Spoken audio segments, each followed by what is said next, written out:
जे आपल्याला कृती समिती जे काही मार्गदर्शन देते त्या मार्गदर्शन तत्वानुसारच हे आंदोलन आपण सामोर नेत आहोत।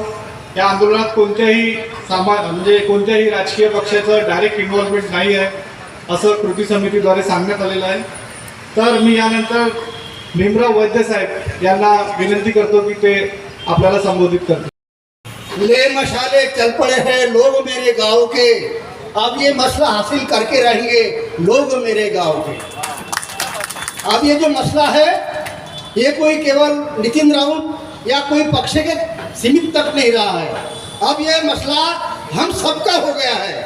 और इसलिए हम चाहते हैं कि अब ये जो हॉस्पिटल है ये यहाँ बनना चाहिए, और इसलिए बनना चाहिए करके कि केवल आज ये डॉक्टर बाबा साहेब आम्बेडकर रुग्णालय मतलब बचाओ आंदोलन ये समिति बन गई है। और ये समिति में सारे पक्ष सारे संगठन और उत्तर नागपुर ही नहीं बल्कि ये नागपुर शहर के सारे लोग सम्मिलित हैं। इसलिए सरकार को किसी भी हालत में ये रुग्णालय जो है ये यहाँ पे ही बनाना पड़ेगा, और यहाँ पे अगर से नहीं बनेगा तो ये सरकार भी हम चलने नहीं देंगे।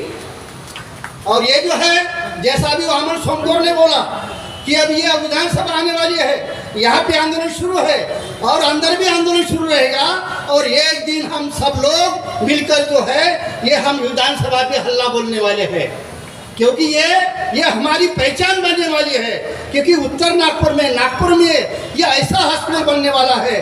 कौन सा नागपुर? वो जहाँ पे बाबा साहेब आम्बेडकर का हॉस्पिटल है वो नागपुर, वो पहचान बनने वाली है। और ये हमारी पहचान मिटाने को कहते हैं, हमको बस्ती से बाहर जाने को कहते हैं। और ये बत्ती से रोज ये जहर सी लगता है और हमको पेड़ लगाने को कहते हो। इसलिए हम सब मिलके ये जो आंदोलन है ये हम चलाएंगे। और यहाँ पे अभी कोई एक पार्टी या कोई आमदार या कोई खासदार या इसका मसला नहीं रहा है, सारी जनता का मसला हो गया है। और जब जनता आंदोलन में सहभागी होती है तो कोई भी ताकत उसको रोक नहीं सकती। मैं अभी ज़्यादा बोलने की कोई ज़रूरत नहीं है, सबने बताया है। अब मैं सारी जनता को, उत्तर नागपुरी जनता को, पूरे नागपुर की जनता को आह्वान करूँगा, अभी जब तक ये हॉस्पिटल नहीं बनता है तब तक हमने को सांस नहीं लेनी है। और जब तक ये हॉस्पिटल बनेगा तभी ही हम ये सारे जो है जनता अब हम सबकी ये करेंगे। इसलिए सब लोगों ने यहाँ पे सहभाग देना चाहिए। यही आह्वान करते हुए मैं अपनी बात को विराम देता हूँ। जय भीम। सबसे पहले महाकारुणिक तथागत गौतम बुद्ध इनके चरणों में वंदन करता हूँ। परम पूज्य विश्वरत्न संविधान निर्माता डॉक्टर बाबा साहब आम्बेडकर बहुजन समाजों के उत्थान को जिन जिन महापुरुषों ने कार्य किया उन सभी महापुरुषों को भी वंदन करता हूँ। आज यहाँ डॉक्टर बाबा साहब आम्बेडकर रुग्णालय बचाव कृति समिति की ओर से 26 नवंबर को यह धरना आंदोलन की शुरुआत हुई है। 26 नवंबर संविधान दिन जो हमें अधिकार देने का, हमारी रक्षा के लिए जो संविधान बना, उस संविधान के दिन आज हम इस डॉक्टर बाबा साहब आम्बेडकर रुग्णालय को बचाने के लिए यहाँ धरने पे बैठे हैं। आज इस धरने का 5वां दिन है। साथियों, डॉक्टर बाबा साहब आम्बेडकर रुग्णालय बचाव कृति समिति बनी है। यह समिति बनते समय हमें PWS कॉलेज के हॉल में बुलाया गया। वहाँ हम सभी पक्ष के, सभी धर्म के, अलग अलग संगठनों के हमारे कार्यकर्ता, अध्यक्ष, नेता सभी साथी आए। उसमें से मैं भी उत्तर नागपुर बहुजन समाज पार्टी अध्यक्ष के नाते मैं भी गया। मुझे लगा, जब मैं ये देखा ये जो प्रोजेक्ट डॉक्टर बाबा साहब आम्बेडकर हॉस्पिटल है, यह जब डॉक्यूमेंट्स बताए गए कि यह सच में ये हॉस्पिटल यहाँ से जा रहा है और ये इनका षड्यंत्र है, वो डॉक्यूमेंट जब हमने देखे तो हमें भी लगा कि ये उत्तर नागपुर की बात है। हमारे वैसे भी उत्तर नागपुर यह आर्थिक दृष्टि से पिछड़ा है, प्रगति से पिछड़ा है। तो इतना बड़ा जब ये प्रोजेक्ट यहाँ आया है तो इसको यहाँ से जहाँ बना है यहाँ से जाने नहीं देना, ये मेरे दिल को लगा। और फिर मैं मेरे वरिष्ठ, हमारे जो बहुजन समाज पार्टी के वरिष्ठ हैं या जो बैठे पदाधिकारी हैं, हमारे प्रदेश के महासचिव जेकर जी, प्रदेश सचिव हमारे सेंडे जी, हमारे मीडिया प्रभारी शेवड़े जी और हमारे सभी बहुजन समाज के साथी जिलाध्यक्ष, इनसे मैंने चर्चा किया। और सभी जब धर्म के, जाति के, पंथ के और सभी पार्टी के लोग जब इस हॉस्पिटल को बचाने के लिए ये कार्य है तो क्यों ना हम भी इसमें शामिल हो। साथियों, सभी हमारे पदाधिकारी ने इस आंदोलन को समर्थन दिया और हमें आज का दिन मिला। और इस धरना आंदोलन में हमारे पदाधिकारी, हमारे यहाँ पूर्व, पश्चिम, उत्तर, दक्षिण विधानसभा से आए हुए सभी साथी आज यहाँ उपस्थित है और इस धरने आंदोलन को अपना समर्थन दिया है। मैं उनका, मेरे ओर से उनका आभार मानता हूँ। और अलग अलग पार्टी से, अलग अलग संगठन से, अलग अलग धर्म और जातियों से यहाँ आप सब आए हो तो आपके भी आभार मानता हूँ। साथियों, जब मैंने इसकी पहली बार इस हॉस्पिटल के क्लिप देखा, उसके पहले मुझे लगा कि ये एक ओपीडी हॉस्पिटल है, क्योंकि इसके पहले हमने, हमारे एक साथी विवेक सांगोड़े जी है, उनके लड़के के लिए वो दवाई लाने गए थे तो दवाइयाँ नहीं मिली, बाहर से चिट्ठी लिख के दिए थे। तो हमने उसके लिए आंदोलन किए थे, यहाँ पे पेपर ने दखल लिया था। हम मेऊ के दिन से भी जाके मिले कि इस तरीके से ये हॉस्पिटल है, यहाँ गैर सुविधा है। तो मैं उस समय समझ रहा था एक छोटा सा ओपीडी हॉस्पिटल होगा। जब मैंने इसका क्लिप देखा, जब मुझे पता चला कि ये 600 बेड का हॉस्पिटल है, या पीजी के बाद पढ़ने वाले डॉक्टरों का या कॉलेज रहेगा, यहाँ उनका रहने के लिए 13 मंजिल की इमारत बनने वाली है। जब मुझे लगा कि इतना बड़ा हॉस्पिटल हमारे उत्तर नागपुर में है और यहाँ आज की जो वर्तमान सरकार है वो यहाँ से ले जाने के लिए कार्यरत है और वो प्रयत्न कर रही है कि यहाँ से ले जाने के लिए, तो मुझे लगा, मेरी अंतरात्मा ने भी मुझे आवाज दिया। क्योंकि कोरोना काल में साथियों आपने देखे होंगे कि कोरोना काल में सभी दरवाजे बंद थे, सभी दरवाजे बंद हो गए थे और उस कोरोना काल में बचाने के लिए खाली एकमात्र दरवाजा चालू था और वो दरवाजा था दवाखाना। वो दवाखाना जिसमें उन डॉक्टर लोगों ने मेहनत करके हमें बचाया। मैं भी कोरोना काल में एडमिट था, मुझे भी डॉक्टरों ने बचाया, उस डॉक्टर को मैं धन्यवाद मानता हूँ, नहीं तो मैं आज आपके सामने यहाँ नहीं रहता। तो साथियों, ये इतना बड़ा प्रोजेक्ट यहाँ पे बन रहा है तो हमारी नैतिक जवाबदारी बनती है। इसीलिए हम आज हमारे सभी संगठन के साथियों के साथ आज हमने दिन दिया और अपना सुबह से 11 बजे से लेके अभी तक हम यहाँ साथ में बैठे हैं। साथियों, ये उत्तर नागपुर में सभी धर्म के, जाति के, पंथ के लोग रहते हैं। यहाँ मुस्लिम रहता है, सिख रहता है, हिंदू रहता है, बौद्ध रहता है, हर पंथ और समाज के लोग यहाँ रहते हैं। इसका लाभ हमें यहाँ के रहने वाले हमारे सभी धर्म, पंथ, जाति के लोगों को होगा। हमारे यह उत्तर नागपुर को लगकर रामटेक है, कांटी है, कनान है, रामटेक है, सावनेर है, काटोल है। आप देखोगे तो एमपी भी लगी हुई है। यहाँ से एमपी के बॉर्डर से जो लोग आते हैं तो आप देखोगे कि यहाँ के जितने भी इस कामटी रोड के हॉस्पिटल में यहाँ बाहर के लोग आकर या अपना इलाज करते हैं। इतना बड़ा है कि हॉस्पिटल यहाँ बन जाता है तो उन हमारे बाहर से आने वाले साथी हमारे जो गरीब साथी हैं जो सरकारी अस्पताल में आगे जाते हैं या प्राइवेट हॉस्पिटल में आगे जाते हैं, वो ज्योतिबा फुले, छत्रपति शाहू महाराज, महामानव डॉक्टर बाबा साहब अम्बेडकर, जिन्होंने भारत देश में सोए हुए कौम को जगाने का काम किया, ऐसे महानायक कांशीराम साहब, इनको मैं अभिवादन करता हूँ।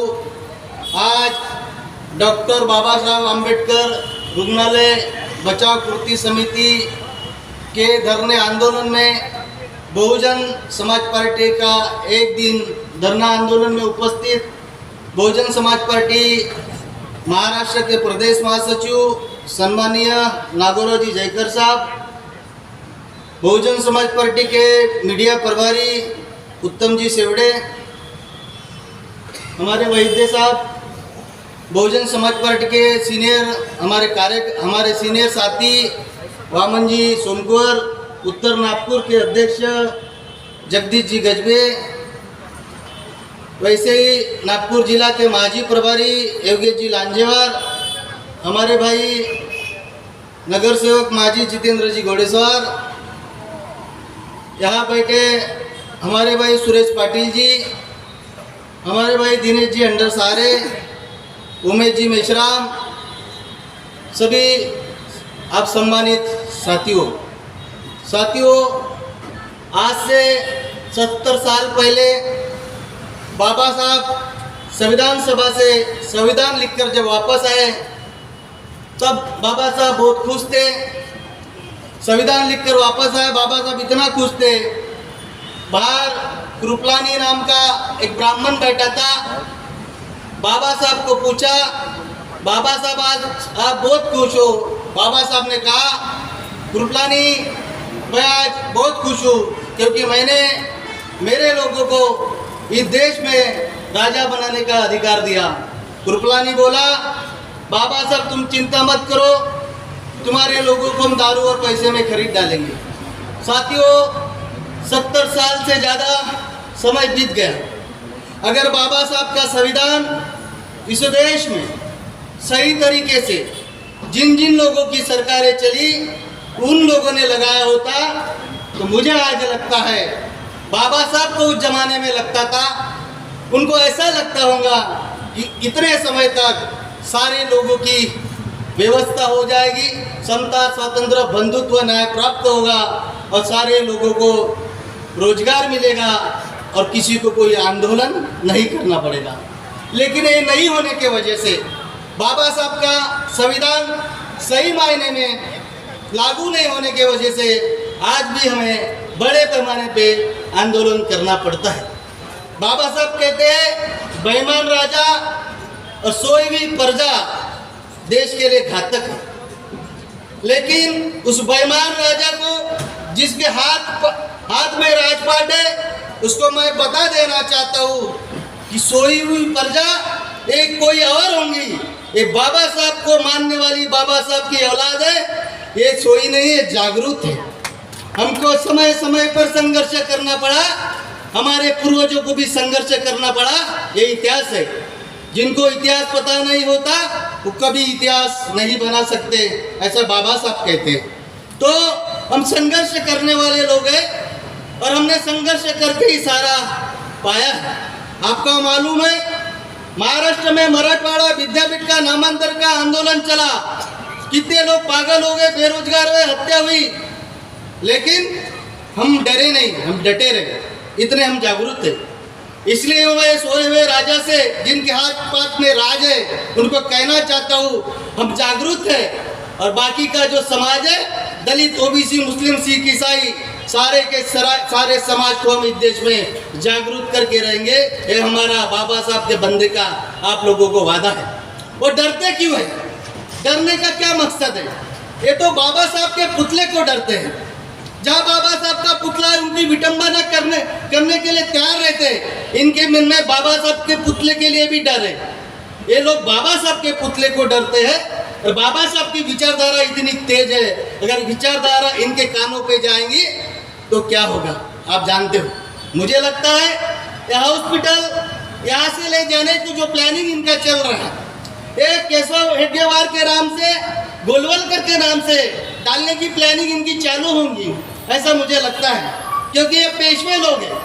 आप जानते हो, अभी भी 4 महीने पहले वो भिड़े नाम का जो आदमी है, उसमें महात्मा फुले जी को गलत शब्द में बातें कही, लेकिन यहाँ का बौद्ध समाज रास्ते पर उतरा।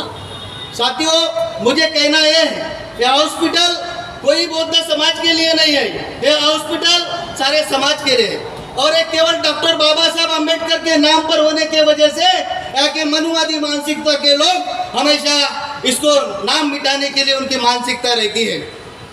साथियों, ये हॉस्पिटल का इतिहास अभी कुछ साथियों ने क्या, और इस बोर्ड पे चालू है, 1165 करोड़ का फंड इस हॉस्पिटल के लिए सैंक्शन हुआ है।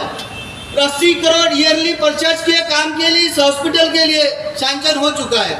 लेकिन कई जमाने से बाबा साहब के नाम पर हॉस्पिटल होने की वजह से ये मनुवादी सरकार टालम टोल करने का प्रयास कर रही है। मैं उस टालम टोल करने वाले सरकार से कहना चाहता हूँ, हम बुद्ध को मानते हैं, हम कोई युद्ध नहीं चाहते। बुद्ध को मानने वाले लोग हैं, हम कोई युद्ध में नहीं पड़ना चाहते, लेकिन बाबा साहब को मानने वाले भी लोग हैं, हम संघर्ष भी कर सकते हैं। ये मनुवादी मानसिकता के लोगों ने ध्यान रखना चाहिए। साथियों, ये हॉस्पिटल यहाँ से सावनेर के तरफ आप चले जाइए, वहाँ पे छिंदवाड़ा एरिया लगता है, एमपी से लगकर है, उत्तर नागपुर। यहाँ से आप रामटेक के तरफ चले जाइए, खवासा बॉर्डर लगती है, एमपी लगती है। साथियों, ये सारा जो एरिया है, यहाँ पर दलित, आदिवासी और सारे समाज के लोग रहते हैं। आपको मालूम है ये कितना हजारों साल का प्लानिंग इनका चलता है। इनका प्लानिंग ऐसा चलता है, साल भर पहले नागपुर महानगर पालिका की 100 स्कूल इन लोगों ने बंद करवाए हैं। 100 स्कूल में उन लोगों ने, किसी स्कूल में पुलिस स्टेशन आपको दिखता है, किसी स्कूल में आपको किसी महामंडल का ऑफिस दिखता है, लेकिन बच्चों को तालीम होती है, शिक्षा होती है। गरीब लोग अपने पैसे से पढ़ नहीं सकते, ऐसे लोगों को वंचित करने का काम कि मनुवादी सरकार कर रही है। साथियों, परिस्थिति ऐसी है कि आप लोग जान के हैरान होंगे, आपको पता भी है कई लोग ऐसे हैं बेरोजगार है। बेरोजगार के कारण जहाँ अपने घर में रहते हैं, घर में रहने के बावजूद वो घर का टैक्स भर नहीं सकते। कुछ ऐसे लोग हैं इलेक्ट्रिसिटी का बिल नहीं भर सकते, कुछ ऐसे लोग हैं नल के पानी का बिल नहीं भर सकते। बाबा साहब ने जब संविधान दिया, बाबा साहब को ऐसी अपेक्षा थी कि देश में सबको शिक्षा और स्वास्थ्य फ्री हो जाना चाहिए, तब तक हमारा देश स्टेबल हो जाएगा। लेकिन ये चलाने वाले मनुवादी मानसिकता के लोग होने की वजह से, अपने बिरादरी को फायदा पहुंचाने की वजह से, फायदा पहुंचाने की मानसिकता रखने की वजह से उन लोगों ने ऐसा नहीं कर पाए। साथियों, जब आदमी इलेक्ट्रिक बिल पे नहीं कर सकता, टैक्स पे नहीं कर सकता, नल के पानी का बिल पे नहीं कर सकता, तो मुझे बताओ अपने स्वास्थ्य के लिए वो दवाई भी नहीं खरीद सकता। ये दवाई की जरूरत हर गरीब आदमी को, गरीब से गरीब आदमी को है, और ये निश्चित तौर पर यह हॉस्पिटल बनना चाहिए। यह हॉस्पिटल की मांग केवल बौद्ध समाज की नहीं है, केवल मुस्लिम समाज की नहीं, हॉस्पिटल की मांग सारे बहुजन समाज की है। मुझे यहाँ तक लगता है बीजेपी में जो काम करते होंगे, बीजेपी के लोग इसको रोकने की कोशिश कर रहे हैं, वो कार्यकर्ता को भी लगता होगा कि हमने बीजेपी को छोड़ देना चाहिए, कि ये हॉस्पिटल हमारे उत्तर नागपुर में बनने वाला है, ये बनना चाहिए। साथियों, इस हॉस्पिटल बनने के वजह से सारे लोगों का स्वास्थ्य का रक्षण तो होने वाला है, ये निश्चित तौर पर है। कम पैसे में उनका इलाज होने वाला है, ये सही है। लेकिन उसके साथ साथ उत्तर नागपुर का जो डेवलपमेंट है वो ज़्यादा बढ़ेगा। कैसा बढ़ेगा? उत्तर नागपुर में जो प्रॉपर्टी है उसका रेट ज़्यादा बढ़ने वाला है। कुछ दुकान बंद पड़े होंगे, वो दुकान शुरू होंगे, कोई बेरोजगार भाई होंगे, उनको भी रोजगार मिलेगा। ऐसा 10 से 15 हज़ार लोगों को रोजगार भी मिलेगा, और उत्तर नागपुर की हाइट बढ़ेगी। ये लोग चाहते हैं उत्तर नागपुर दबे कुचले जैसा दिखे, दबे कुचले जैसा उत्तर नागपुर को समझे, इसलिए पश्चिम नागपुर के पास सारे के सारे हॉस्पिटल और इंजीनियरिंग कॉलेज भी वो लेके जाते हैं। साथियों, आप लोगों को विनंती है कोई भी धर्म जाति के लोग होंगे, कोई भी पंथ को मानने वाले होंगे, कोई भी धार्मिक संगठन होगा, कोई भी सामाजिक संगठन होगा, कोई भी राजनीतिक पक्ष होगा। आप सब लोगों को एक बात ध्यान में रखना है, यह हॉस्पिटल बनाने के लिए आपको हर लोगों को योगदान देना है, ताकि आपकी आने वाली पीढ़ी आपको ये पूछे, आने वाले पीढ़ी को आप ये बताओ कि उस हॉस्पिटल के लिए एक दिन धरने में बैठा था, उस हॉस्पिटल के लिए 2 दिन में आंदोलन में था। ये इतिहास आपको रचना है। इतना ही बोलते हुए आपसे रजा लेता हूँ। जय भीम, जय फुले, जय श्री फुले, शाहू महाराज, परमपूज्य डॉक्टर बाबासाहेब आंबेडकर, आदरणीय कांशीरामजी आणि या देशामध्ये ज्या ज्या संतांनी महापुरुषांनी बहुजनांच्या हितासाठी बहुजनांच्या कल्याणासाठी काम केलं त्या सर्व संत महापुरुषांना अभिवादन करतो। आजच्या परमपूज्य डॉक्टर बाबासाहेब आंबेडकर रुग्णालयाच्या बचाव समितीचे जे सर्व सदस्य आहेत आणि ज्यांनी ही नीव ठेवली त्या सर्वांचं मनापासून पक्षातर्फे माझ्यातर्फे अभिनंदन करतो। आणि मंचावर बसलेले सर्व सन्माननीय मंच, आयोजक, उपस्थित बंधू आणि भगिनींनो, आज बहुजन समाज पक्षाच्या वतीने या बचाव कृती समितीच्या सपोर्टमध्ये बहुजन समाज पक्षाचे सर्व कार्यकर्ते, सर्व पदाधिकारी इथे आलेत, एक दिवसाच्या धरणे आंदोलनावरती बसलेत। याचा अर्थ असा की बहुजन समाज पक्ष तुमच्या सोबत आहे, या आंदोलनकर्त्यांच्या सोबत आहे। बाबासाहेबांची विचारधारा ज्यांना ज्यांना माहिती आहे, फुले शाहू आंबेडकरांची विचारधारा ज्यांना ज्यांना माहिती आहे, ते सारे कुठल्याही शहरातल्या संघटना असो, पक्ष असो की सोशल संघटना असो, हे सारे तुमच्या पाठीशी उभे आहेत। आता हे आंदोलन थांबणार नाही। याचा अर्थ असा, उत्तर नागपूरमध्ये फक्त बुद्धिस्ट समाजालाच याचा फायदा होईल असं काही लोक समजतात, परंतु हे हॉस्पिटल असं हॉस्पिटल आहे, या हॉस्पिटलमध्ये 6 से 15 बेड आहेत आणि या हॉस्पिटलमध्ये निधी किती आलेला आहे? हा निधी एवढा करोडनी आलेला आहे, 1156 करोड रुपये। 1156 करोडमध्ये या हॉस्पिटल जिथे आहेत, ज्या जिथे अस्तित्वामध्ये आहे, जिथे आता आपण सेवा घेत आहोत, त्या परिसरामध्ये 5 ते 6 एकर जमीन परत आहे। मग इथे या शासनाचं पोट कुठे दुखायला लागलं? पैसा आमच्याकडे आहे, मंजुरी झालेली आहे आणि जागा पण आमच्याकडे आहे। मग या शासनाला या देवेंद्र फडणवीस किंवा मुख्यमंत्री, उपमुख्यमंत्री किंवा गडकरी साहेब या साऱ्यांना इथून हा हॉस्पिटल हलवायची आवश्यकता का पडली? का यांच्या पोटामध्ये दुखायला लागलं?